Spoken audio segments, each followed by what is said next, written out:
والدين كله ولو كره الكافرون ولو كره المشركون. Alhamdulillah, kita hari ini kembali diberikan nikmat yang luar biasa oleh Allah Subhanahu wa taala, yaitu nikmat iman, Islam, panjang umur, kesehatan. Saya kembali melaksanakan sholat subuh di masjid yang mulia ini. Kemudian salawat serta salam kita aturkan kepada junjungan kita Nabi Muhammad SAW, pada para keluarga, para zuriat, para sahabat tabi'in tabi'in, serta orang yang mengikut jejak langkah Rasulullah istiqomah hingga yaumil kiamat. Baiklah, kita lanjutkan. Kemarin Zaid bin Harithah itu disuruh, diperintahkan oleh Allah melalui firman Allah bahwasanya tidak bisa dipertahankan. Jadi akhirnya Zaid menceraikan istrinya, kemudian istrinya dinikahkan untuk mengeluarkan hukum, salah satunya bahwasanya tidak ada nisbat seorang anak angkat itu kepada ayah angkatnya. Jadi akhirnya istri Zaid diperintahkan oleh Allah Subhanahu wa taala akhirnya menikah dengan baginda Rasulullah SAW, yaitu Zainab. Nah, jadi Zainab ini adalah satu-satunya istri Rasulullah yang turun dari firman Allah. Dan ini juga menjadi perhatian buat kita, bahwasanya bila kita mengadopsi anak kan, mulai lagi halus, bahwasanya itu bukan anak kita. Jadi tetap harus binnya itu jangan diganti. Tetap binnya itu adalah abah kandungnya, walaupun ini mulai lagi halus diangkat oleh kita. Dan secara hukum kalau itu bukan mahram, maksudnya mahram itu lain anak dari saudara kita atau anak dari apa ngarannya kai atau nini kita, artinya anak angkat ini bukan mahram, lain kemanakan ya, atau lain apa ngarannya saudara sesusu, itu berarti hukumnya boleh sebujurnya abah angkatnya itu menikahi, tapi secara budaya yang bagus. Masa dihadap mulai halus, karena kan mulai halus, lagi halus diadopsi binian, mesti mbah ganal dinikahi. Kalau menurut agama, misalnya kita terjebak di rumah sakit, artinya kan dia tahu abah mamanya kan lain keluarga kita dan lain keponakan kita, hakikatnya boleh dinikahi.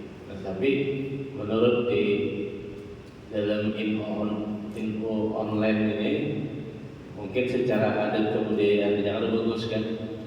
Tapi sekali lagi jangan pernah mengganti binnya itu dengan bin kita.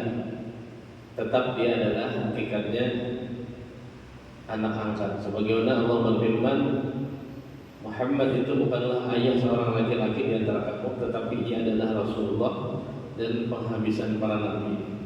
Adalah Allah kita mengetahui akan segala sesuatu. Sejak saat itulah nama Zaid diganti, sempat dinyarani Zaid bin Muhammad, diganti kembali menjadi Zaid bin Harithah.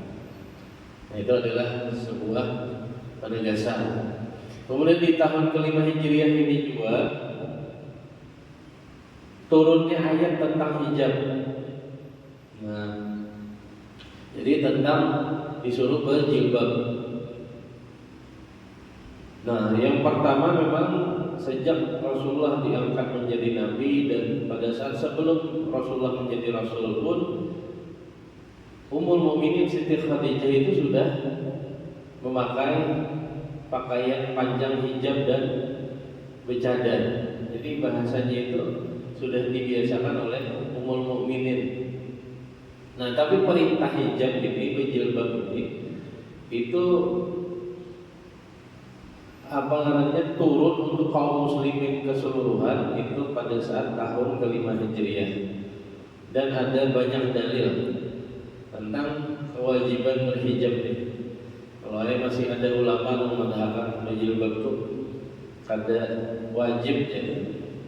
Pokoknya kalau minian sudah apa namanya baligh, ya kewajibannya adalah berhijab. Nah, yang pertama ada surah Al-Ahzab yang artinya wahai Nabi katakanlah kepada istri-istri, anak-anak perempuan dan istri-istri orang mukmin, hendaklah mereka menurunkan jilbabnya ke seluruh tubuh mereka. Yang demikian itu supaya mereka dikenali, oleh sebab itu mereka tidak diganggu, dan Allah adalah Maha Pengampun lagi Maha Penyayang. Nah, jadi itu justru mudah dikenali. Makanya kemarin dulu itu ada seorang orang menyuruh berfoto itu pada berjilbab. Kalau boleh aja masuk apa ngarannya perusahaan apa segala dulu disuruh foto dilepas jilbab. Banyak yang mundur jadi karena mempertahankan hijabnya. Akhirnya protes yang keras itu akhirnya tren waktu itu tuh diperbolehkan lah. Karena sesungguhnya kalau orang sudah dikenal orang dengan berjilbab, Tuhannya ingatnya kalau berjilbab. Pas jangan berjilbab bisa kenal orang. Sekalinya rambutnya keribu misalnya kan. Nah, jadi untuk apa? Untuk mudah dikenali kata Allah, dan oleh sebab itu mereka tidak akan diganggu. Kira-kira bilanya pakaian nih liput aja, apalagi muha pemasker misalnya, pakaian nih ada kantat, kira-kira orang ada langsung mah bersiul-siul, kalau akan mengganggu aja kan, suit-suit gitu kan. Tapi nang di sisiul itu biasanya pakaiannya dasar minor aja sudah, bukan jalbai juga gitu kan.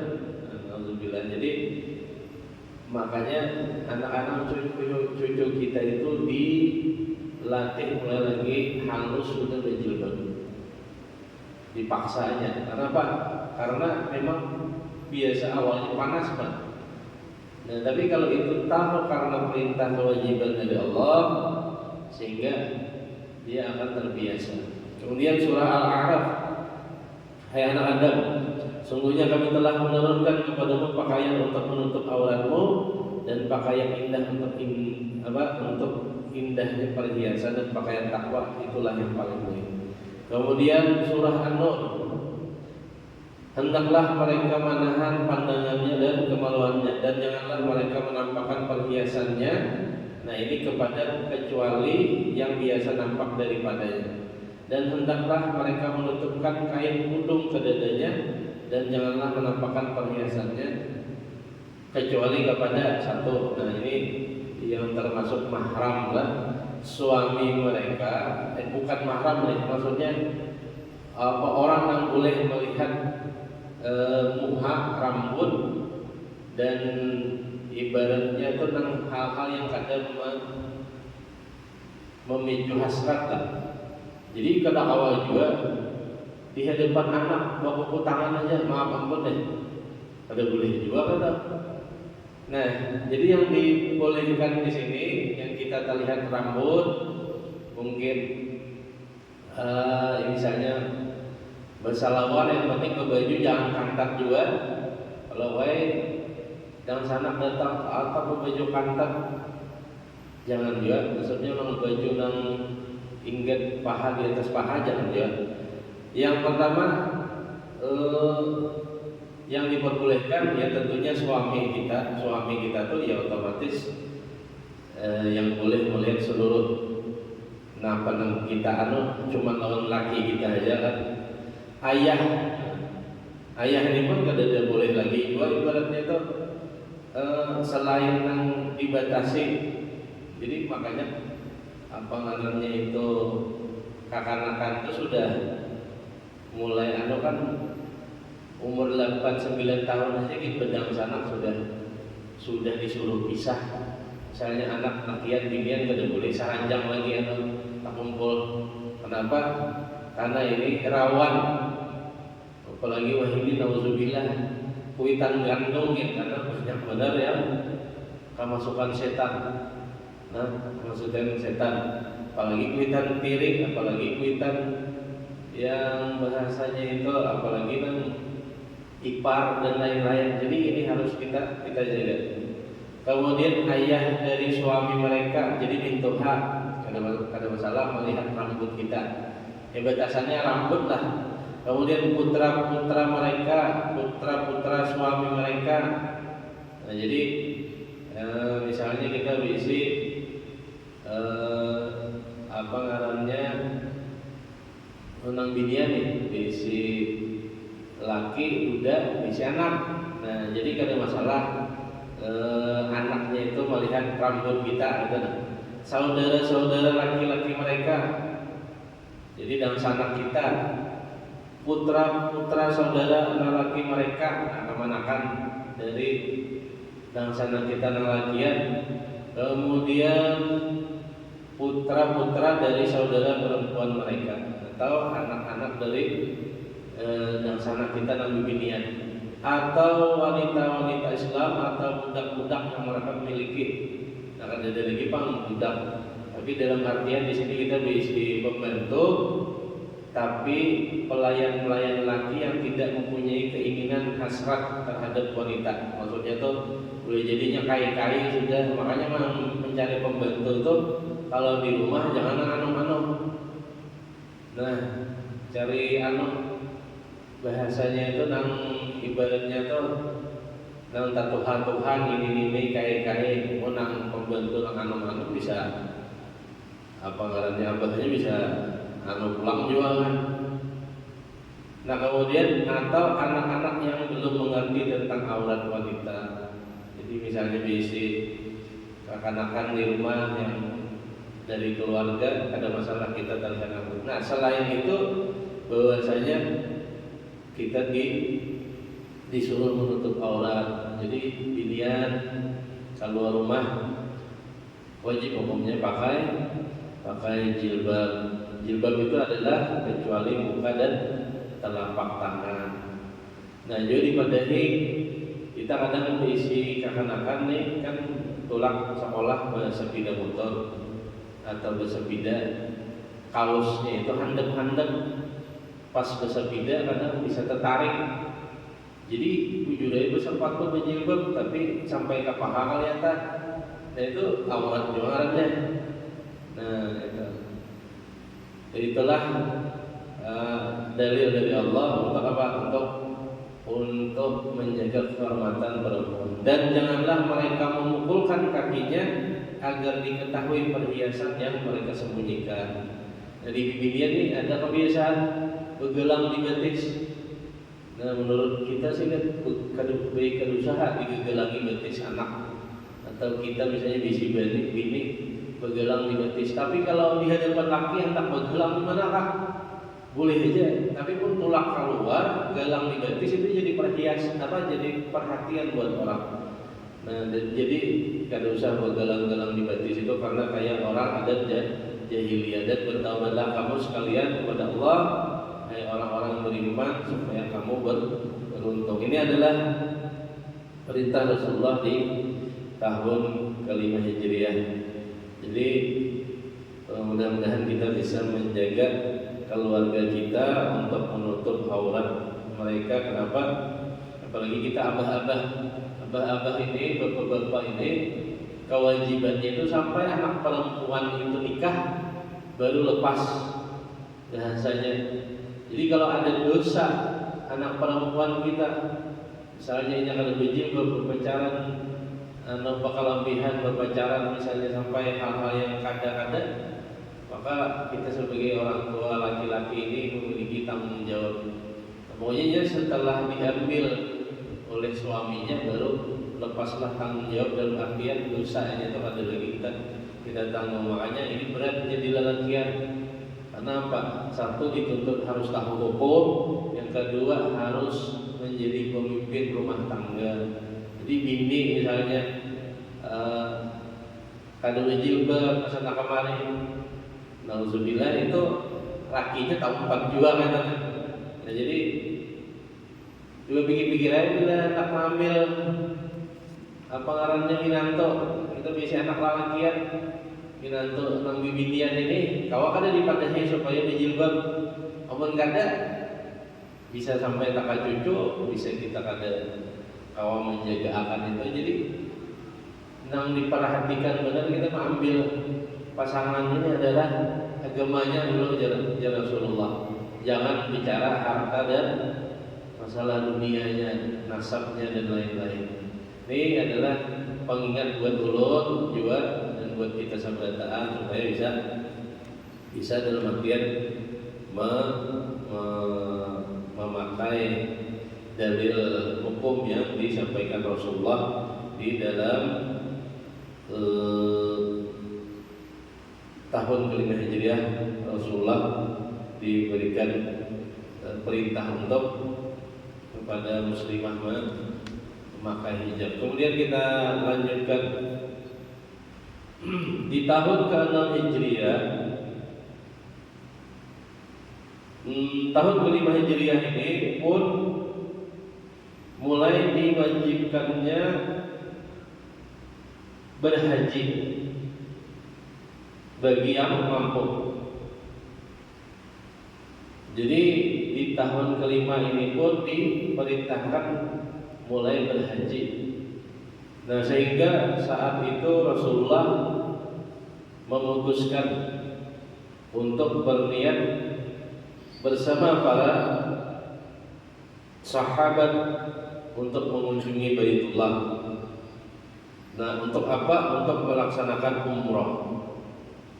Nah, sehingga di tahun ke-6 beliau melaksanakan berangkat bersama kurang lebih 1.500 orang Muhajirin dan Ansar untuk melaksanakan umrah ke Mekah. Nah, tapi sebelum berangkat ini terjadi beberapa kali peperangan. Jadi yang pertama ada perang Banu Lahyan. Jadi perang Banu Lahyan ini terjadi karena ada pengkhianatan, yaitu pengkhianatan di mana ada utusan Rasulullah yang diperintahkan bernama Asim bin Sabit kepada mereka untuk mengajarkan agama. Sesampainya di tempat Bani Lahyan ini, mereka dibunuh, diterima tidak dengan baik. Bahkan ada 8 orang dibunuhnya, diantaranya Asim bin Sabit menjadi syahid, dan ada lagi 2 orang yang dijual menjadi budak kepada penduduk Mekah. Sehingga Rasulullah marah. Kenapa? Karena sebelumnya itu ada pimpinan Banu Lahyan ini memberi jaminan, sekalinya Rasulullah mengirim orang ke sana, dikhianati Rasulullah, malah dibunuhi orang yang hendak mengajarkan agama Islam tadi. Sehingga Rasulullah marah pun dikirimkanlah bala tentara berangkat untuk menggempur. Namun dari 200 pengendara itu tidak menjumpainya, ya, jadi bukaan rumahnya. Dalam tahun ini pula terjadi peperangan Ghabah. Ghabah adalah suatu tempat antara Mekah dan Madinah.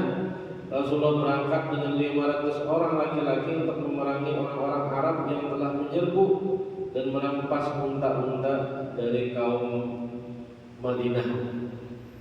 Lagi mereka membunuh anak Abidan, sedangkan beliau sebelum itu telah memberikan hadiah kepada pemimpin mereka itu Ayainah bin Sim. Ini sama nih, dia nanti juga. Jadi Ghabah ini sama kayak Banu Lahyan, sudah diberi hadiah, sudah diunjuki orang-orang yang hendak malah dibunuh. Nah, kemudian dalam tahun ini pula masuklah seorang bernama Sumamah bin Usalah. Sumamah bin Usalah adalah tawanan yang telah ditawan oleh pasukan Rasulullah di jalan, yang kemudian dibawa beliau dan kemudian masuk Islam. Setelah ia masuk Islam, yang kembali ke negerinya yaitu Yamamah, dan dalam perjalanannya itu melalui Mekah untuk beribadah umrah. Di situ ia menampakkan keislamannya. Jadi ia berkata dengan kata-kata indah, demi Allah, kata Yamamah yang sudah masuk Islam ini, hai Muhammad, tidak ada di atas bumi ini muka yang paling saya benci daripada muka Tuhan, tetapi kini muka Tuhan adalah yang paling saya cintai. Demi Allah, tidak ada agama di muka bumi ini yang paling saya benci kecuali agama Tuhan, tetapi kini agama Tuhanlah yang paling saya cintai. Dan demi Allah, tidak ada suatu negeri pun yang paling saya benci daripada negeri Tuhan, tetapi kini dialah satu-satunya negeri yang paling saya cintai. Ini betapa kecintaannya kepada Islam setelah memeluk agama Islam. Kemudian terjadilah Rasulullah berangkat, ya, berniat untuk melaksanakan umrah. Rasulullah pergi dari Mekah. Di dalam tidurnya beliau bermimpi bahwa beliau bersama sahabatnya masuk negeri Mekah dalam keadaan bercukur rambut kepala dan dengan berpotong rambut. Setelah itu beliau memberitahukan kepada orang-orang Islam bahwa beliau ingin beribadah umrah ke sana. Maka pergilah bersama sahabat-sahabat beliau hingga berjalan sampai di tapal batas Hudaybiyah. Karena orang-orang Quraisy mendengar kedatangan beliau, mereka lalu mengirim utusan untuk menanyakan sebab kedatangan beliau. Di antara utusan mereka itu adalah Urwah bin Mas'ud As-Saqafi yang menghadap Rasul. Tuhan telah mengumpulkan orang-orang yang hina. Tuhan bawa mereka itu kepada ahlimu penduduk Mekah untuk mencerai-beraikan mereka. Sungguhnya orang-orang Quraisy telah berjanji, kata Urwah ini, bahwasanya Tuhan tidak diperkenankan masuk negeri Mekah sekali-kali dalam tahun ini. Jadi saat itu niat itu tuh tertahan, padahal keinginan ini luar biasa sudah. Jadi Rasulullah ini rindu benar sudah, tapi sampai di Hudaybiyah biasanya orang bisa mengambil mikot di sini. Di situ ditahan oleh penduduk Mekah yang diwakili oleh Urwah. Negosiasi berapa kali sampai Urwah tercengang melihat kecintaan para sahabat kepada Rasulullah. Jadi kecintaannya sahabat kepada Rasulullah ini sampai dikatakan Urwah pada saat bulik kepada kalangannya di kaum Quraisy itu, wudunya Rasulullah direbutakan, kemudian hormatnya. Jadi si Urwah itu hendak mengikuti janggut Nabi itu ditapaknya oleh sahabat, sehingga Urwah bersaksi bahwasanya kecintaan seseorang pasukan anak buah dari Raja Kisra di dalam kerajaan Kaisar Rom di singgasananya itu dikalahkan tidaklah sebanding dengan kecintaan para sahabat Nabi kepada Muhammad, kata Urwah. Tetapi orang-orang kafir Quraisy ini menganggap Urwah ini kada berhasil. Jadi akhirnya tetap ia memutuskan kenapa kesepakatan orang-orang di Mekah, pokoknya Rasulullah kada mau masuk tahun ini. Dikirimlah sahabat yang kita kenal dengan sahabat yang sangat dermawan, itu Utsman bin Affan. Jadi Utsman disuruh berpandir lawan Tuhan Quraisy. Setelah beberapa waktu kada bulik-bulik Utsman, ada bulik-bulik sehingga khawatir Nabi SAW dengan para sahabat, jangan-jangan Utsman ini ditawan atau dibunuh. Akhirnya apa? Akhirnya muncullah yang namanya Bai'atul Ridwan. Nah, Jadi Baitur Ridwan ini adalah perjanjian, bukan perjanjian, baiat kesetiaan. Jadi sumpah setia para sahabat Rasulullah, apapun yang terjadi tidak akan lari, tidak akan gentar dan tidak akan guling. Pokoknya berada tetap di mana? Di Hudaybiyah sampai ada kabar tentang Utsman. Walaupun diperangi. Setelah orang Quraisy mendengar Baitur Ridwan atau baiat para sahabat kepada Nabi, mereka pun gentar. Maka takutlah mereka atas keamanan dirinya. Akhirnya apa? Utsman pun diperkenankan guling. Tapi dilakukanlah perjanjian antara dua pihak ini. Nah, inilah yang kita kenal namanya perjanjian Hudaybiyah. Isi perjanjian Hudaybiyah yang pertama adalah selama 10 tahun tidak ada perang. Yang kedua, mengamankan setengahnya kepada setengahnya. Jadi masing-masing menjaga. Apa poinnya? Poinnya adalah hendaklah orang Quraisy tidak mengembalikan orang-orang yang datang kepadanya dari orang-orang Islam. Tapi kalau Nabi Muhammad ada didatangi orang-orang Quraisy yang hendak empat Islam, maka harus diberikan kepada orang Quraisy. Dan kemudian poin berikutnya adalah Nabi Muhammad supaya kada berumrah tahun ini. Jadi saat itu tuh menurun sahabat sampai bubuhan nih masa buhan sahabat ini, maka sudah membawa unta kesan disembelih, kesan kurban, mana sudah berniat umrah sampai di sana dikalahkan oleh perjanjian Hudaybiyah. Menurut sahabat dikalahkan. Setelah itu Rasulullah meminta pendapat. Nah, di sini yang jadi ulun kecerdasan Ummu Salamah. Jadi waktu itu Ummu Salamah 4. Jadi jar Ummu Salamah, wahai Rasulullah, ini kan ibaratnya kan ada semangat nih. Walaupun dia sudah berbaiat ridwan, apapun yang terjadi mereka tetap bersamamu. Tapi mereka ini jadi mantah loyo. Kenapa? Karena kan jadi umrah. Dari hasil perjanjian Hudaybiyah ini kada kawa melaksanakan umrah. Akhirnya apa? Karena Rasulullah menyuruh cukur rambut presiden, kada ada hakonnya. Sembelih unta, kada ada hakonnya. Akhirnya apa? Jadi Ummu Salamah pian kentohakan Rasulullah.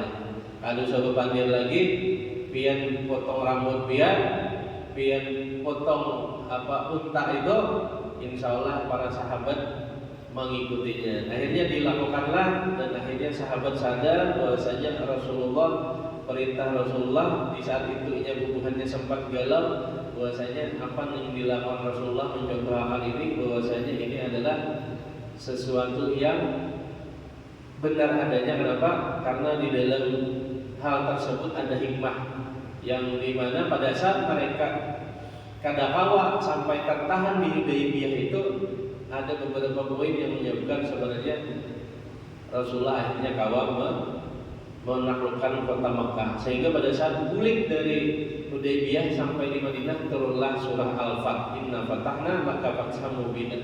Jadi sungguhnya engkau akan mendapatkan kemenangan yang nyata. Jadi dari situlah hanya dapat hikmahnya para sahabat. Jadi bahwa Rasulullah mengingatkan, menghuluakan, sehingga sahabat baru tersadar. Karena apa? Karena ini adalah sesuatu yang dikehendaki Allah melalui Rasul. Ini yang bisa saya sampaikan. Esok kita bahas dahan buntongnya, sampai cerita tentang wafatnya Rasulullah SAW. Mudah-mudahan ada manfaatnya. Billahi fisabilil haq dan Allahumma ajma'in. Wassalamualaikum warahmatullahi wabarakatuh.